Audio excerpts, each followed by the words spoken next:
Saturn's moons.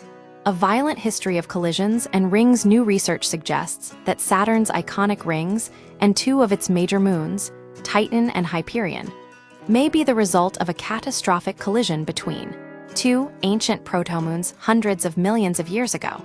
The findings, published in the Planetary Science Journal, challenge long-held assumptions about the stability of Saturn's system and offer a compelling explanation for its unexpectedly young age.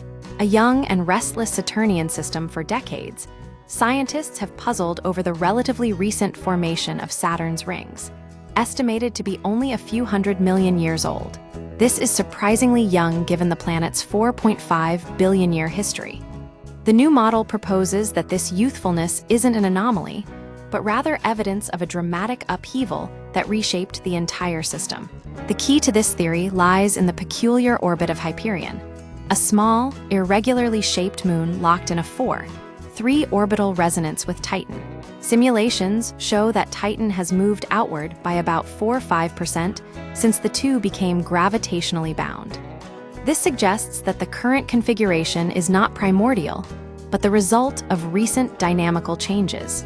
The Lost Moon and Titan's growth. The research team, led by Madhya Kuk of the SETI Institute, posits that a third mid-sized moon, dubbed Proto-Hyperion, once existed between Titan and Iapetus. As Titan's orbit expanded, this additional moon was driven into chaos, ultimately colliding with Titan. This collision wouldn't just have been a singular event. It would have broken a long-standing spin-orbit resonance between Saturn and the planets, altering the planet's tilt. Debris from the impact could have accreted into the present-day Hyperion, explaining its low density and porous, rubble pile structure. Ring formation and system instability. The instability wasn't limited to the outer Saturnian system. The researchers suggest that an excited Titan could have destabilized Saturn's inner moons through resonant interactions. Collisions and reaccretion among these moons may have generated the material that formed the present ring system. This links the young age of the rings to the same event that created Hyperion and reshaped the outer system. Evidence and future tests. Independent evidence, including the rings, mass, and composition, already pointed towards a young age. The new model provides a plausible mechanism for this recent activity.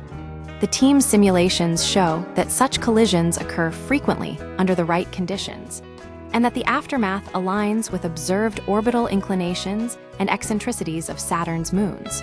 Hyperion, the smallest among Saturn's major moons, provided us the most important clue about the history of the system. Dr. Kuk said, "Future orbital, geophysical, and geological data, particularly from missions targeting Saturn's moons, will be essential to testing this scenario." However, as the authors conclude, the evidence increasingly suggests a dynamically active and relatively young Saturnian system, shaped by recent, dramatic events.